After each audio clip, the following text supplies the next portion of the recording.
Okay, before we have too much fun. Okay, we're ready for the play about Ahab and Jezebel. So we'll let you guys take it away. 870 years before Jesus was born in the land of Israel, reigned a very wicked king named Ahab. Ahab was more wicked than any king before him. God was more angry with him for worshipping idols and building ruins than any king before him. And as if that wasn't bad enough, he married Jezebel, the daughter of an Astartic priest. What nastiness and wickedness Ahab didn't think of, Jezebel did. Together they took Israel to the depths of wickedness. Today we are going to act out 4 scenes from the life of wicked Ahab and Jezebel to help us visualize the great wickedness these two did and how God destroyed them as prophesied. That is, the dogs would lick up Ahab's blood and Jezebel would be torn apart by dogs. Just outside the palace walls was a lovely vineyard, producing grapes of all kinds. It was carefully cared for and valued by the godly man Naboth. He valued the parcel of land as it was inherited land.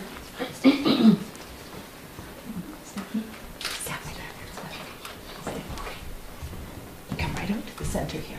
Come here, Stephanie. Come here. Hold it on. Scene 1. Scene 1.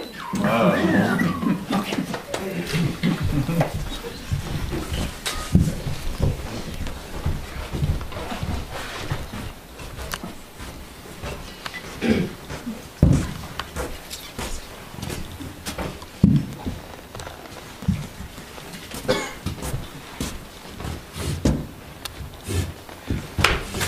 Good day, Naboth. Good day. I would like to buy your garden. I'll give you some money. I'll give you lots of money. Or I'll give you another garden on this side of the wall. No, not this side of the wall. Or wait, I'll show you. I'll give you a prepaid. Prepaid? No way. What?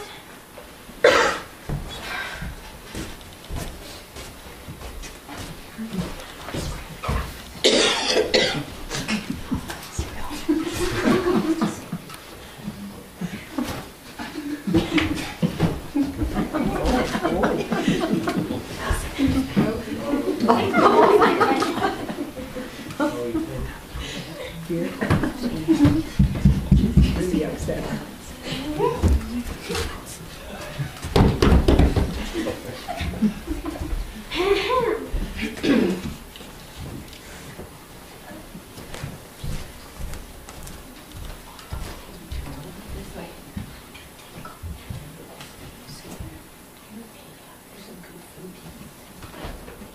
Ahab, here's some food to eat. I don't want any food. Go away. Ahab won't. He's too healthy to eat.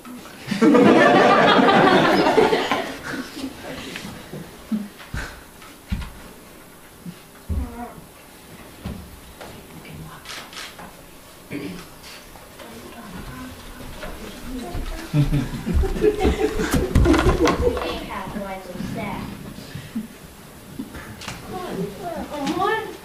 My name was Gordon. I was really nice to him. When you're cute. Who rules this kingdom anyways? Go get up, eat something, be happy. Leave it to me.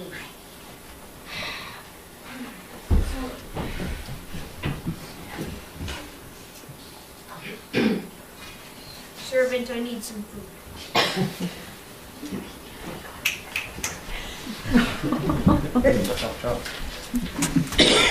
There she runs.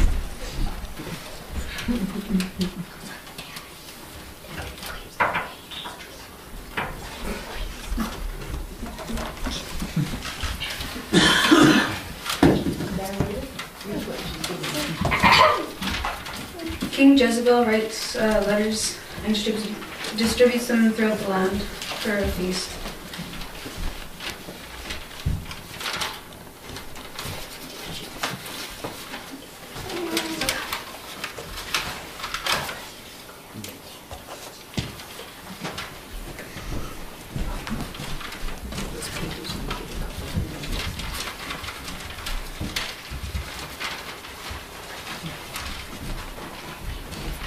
each to Emma.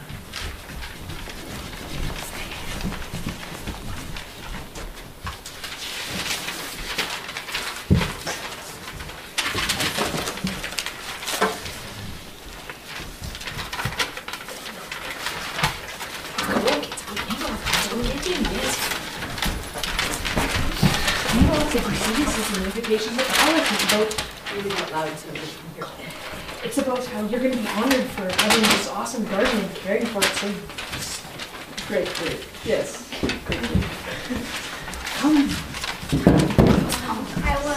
I didn't want to quit my work. I was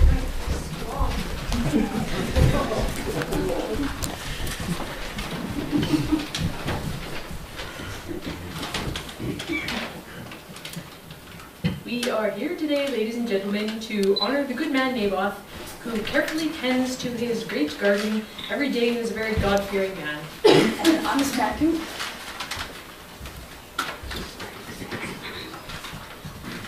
He's not a good man.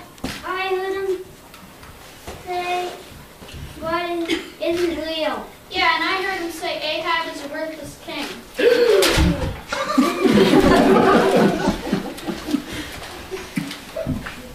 Stone him! Stone him! Stone him! Get him out of here! Stone him! Stone him!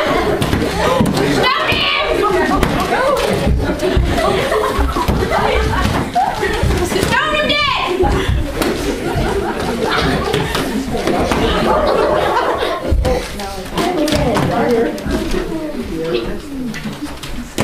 Naboth dead.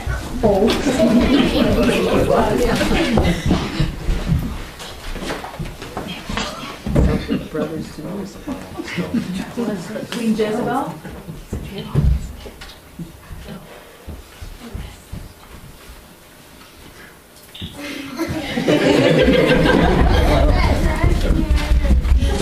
To give you the vineyard is dead. Where's Melody dead? Dead!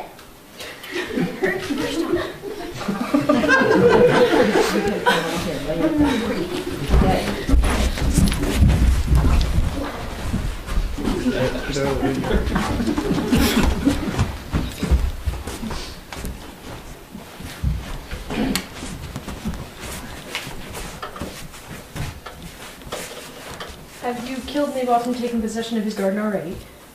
Yeah. Well, you're going to pay for that. God says that you're going to die, and where the blood of Naboth was licked up by dogs, yours will be too. That's not very nice. And Jezebel, your wife, your evil wife, she will die by the walls of Jezreel. That's even worse. And your family, whoever dies in the sea will be eaten by dogs, and whoever dies in the field will be eaten by birds. Who is this guy?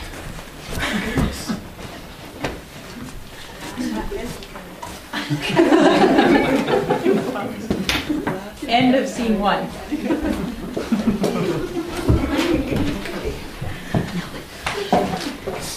Done with. And Scene 2.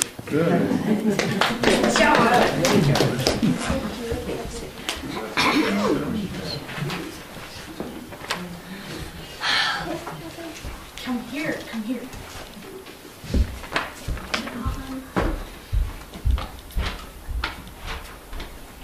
Okay, so, wrap up your coat, take this anointing oil, go to Ramoth Gilead and find Jehu.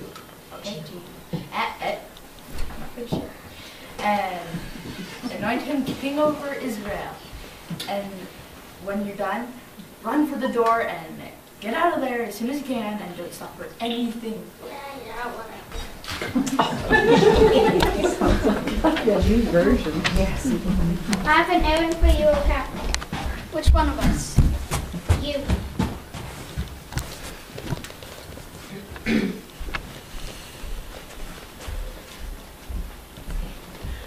God has anointed you king over Israel. And And you will kill the family of your master. You will kill the family of Ahab, your master. So God can avenge Ahab killing Naboth and the rest of my servants. The whole house of Ahab will die. Every man will die. I'll make Ahab's family like those of Jeroboam, and all killed, and Jezebel, that wicked woman, will be eaten by dogs. Right on the piece of land where she had Naboth killed, and no one will bury her.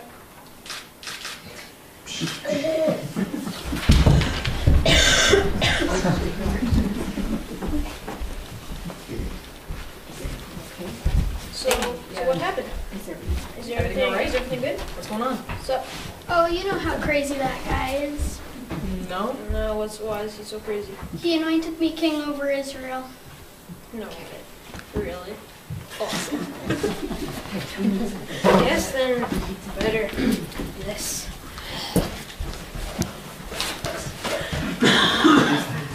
Get some trumpets, come on! Trumpets.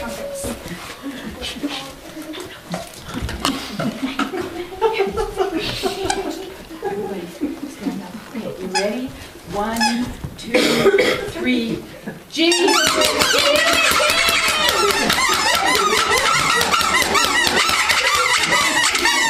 Now again. Jehu is king. Jehu is king! Jehu is king!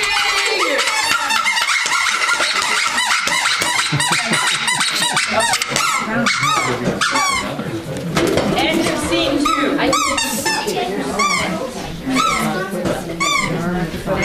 Take all the trumpets to the back.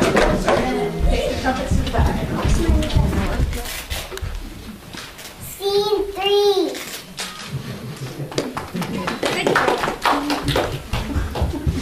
After the 2 victories which King Ahab gained over the Syrians, there was peace between Syria and Israel for 3 years. But in the 3rd year, the Syrians came strong once more, and they seized the Israelite city Ramoth-Gilead to occupy it. At the time, there was peace and friendship between the kingdoms of Israel and Judah. Ahab, the king of Israel, sent to Jehoshaphat, the king of Judah, by a messenger. Where's our messenger? Right? Messenger. Messenger. Okay. I need you to do a very important job. I need you to take a message to King Jehoshaphat, he's king of Judah, by the way, and say that the Syrians have taken Ramoth-Gilead, and I need his help to take it back. Go take that message. Run for us around.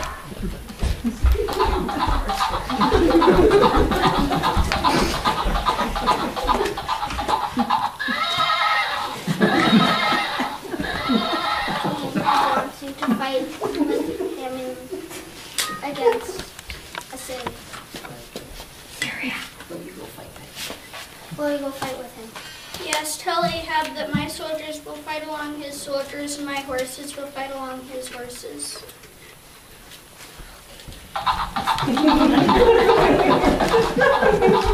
So the king of Israel and the king of Judah gathered their armies for war against the Syrians. King Jehoshaphat came to Smyrna to meet King Ahab.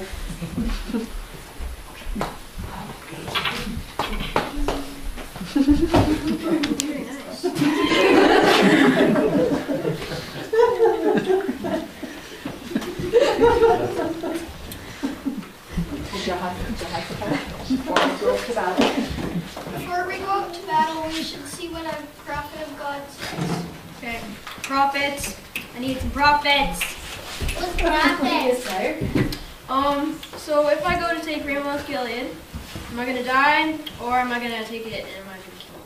Oh, no, you're going to be very prosperous. It's going to be a very good battle for you, and it's going to go very well. Yes. Cool. That was not a prophet of God. I want a true prophet of God. Fine. Well, there is one guy. His name's Micaiah. He never says anything. He's terrible. But He fits the bill.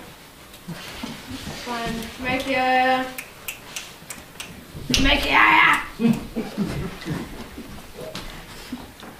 If I go to Ramoth Gilead, am I gonna die or am I gonna take it? Whatever God says, that I will say. Fine, speak nothing but the truth. I saw it. Because you said it. I saw his scattered. I saw Israel scattered all over the mountains like sheep that have no shepherd. And God said, these have no master. Let every man go to his own house. I told you, nothing good. Savages. Maybe. I'm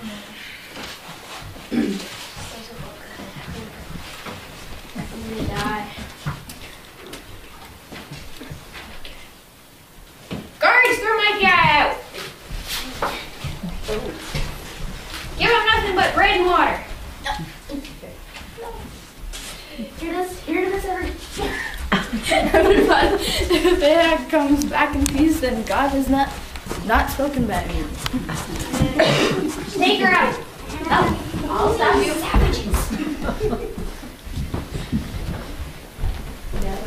Everybody prepare for war.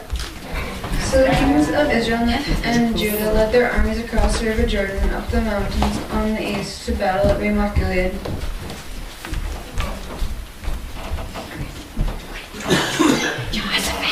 Jehoshaphat, I got a good idea.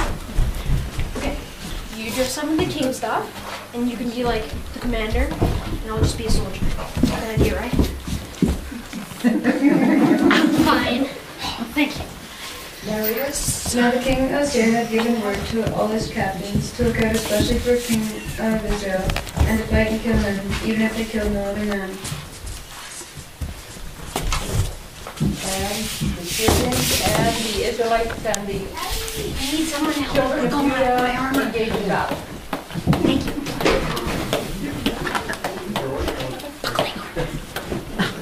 Where's our chariot? Put it on the armor.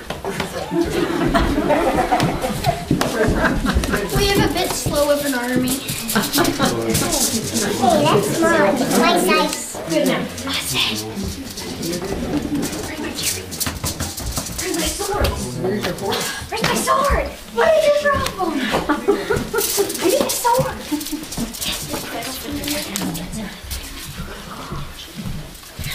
I need a sword. Here's one. Thank you. I need a sword. Okay, lead the charge. Charge! There he is! I found the king! He's right there! Get him!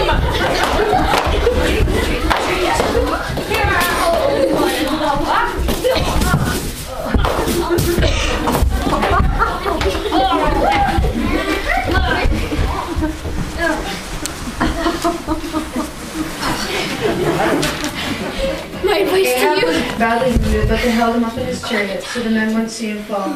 His blood was running out of the wound before the chariot. When the sun set, Ahab died, and the cry went through all the hosts of Israel. Everybody go home. Everybody go home. Everyone knew that the king of Israel was dead. They brought his body to Samaria and buried him there. And at the pool of Samaria they washed the king's chariot and his armor, where the wild dogs of the city licked up Ahab's blood. And Elijah, as Elijah had prophesied. End of scene 3. Water chariot. We're supposed to wash the chariot in Naboth's vineyard, aren't they?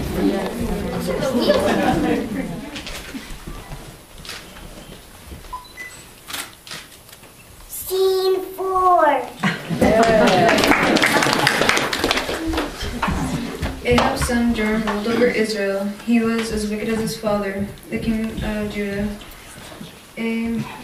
Ahaziah joined with King Joram to fight Jehu, the son of Nimshi, the zealous man that God chose to be the next king over Israel and to complete his prophecy of destroying the rest of Ahab's descendants. These two kings met up with Jehu and his army in a parcel of land, Naboth.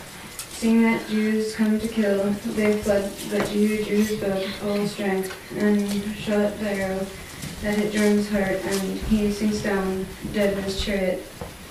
Jehu and his men threw him into Naboth's field. As God had said, yesterday Naboth and his son's blood was shed here. Now Ahab's son's blood flowed on the same piece of land. The prophecy had been fulfilled.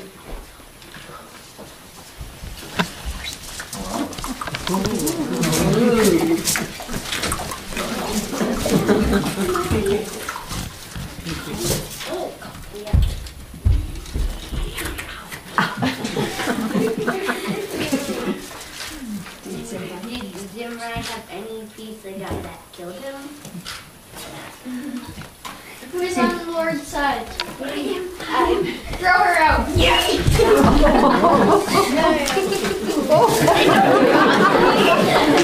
I go up and sit there.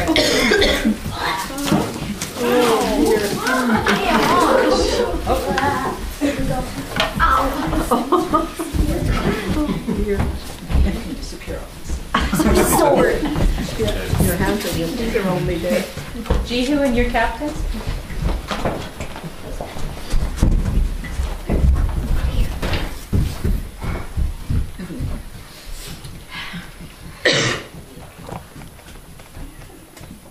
I guess we should go and check on Jezebel and bury her. After all, she was the king's husband.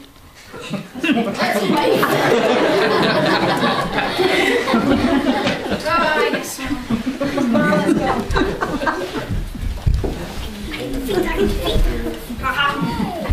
Let's go.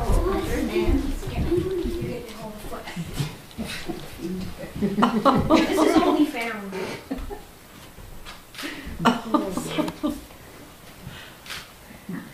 So were fulfilled the words of Elijah. In the field of Jezreel, Naboth's field, will the dogs eat Jezebel's body. It will be manure in the ground, so no one will be able to look at the grave and say, "Here is buried Jezebel." These four scenes from the life of Ahab teach us that God does keep his promises to punish evil with death, and that God does direct the affairs of mankind.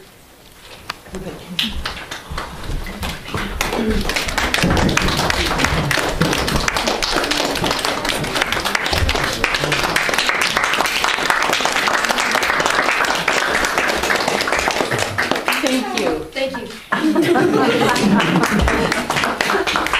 End of scene 4. End of story. There you go. Thank you. Thank you.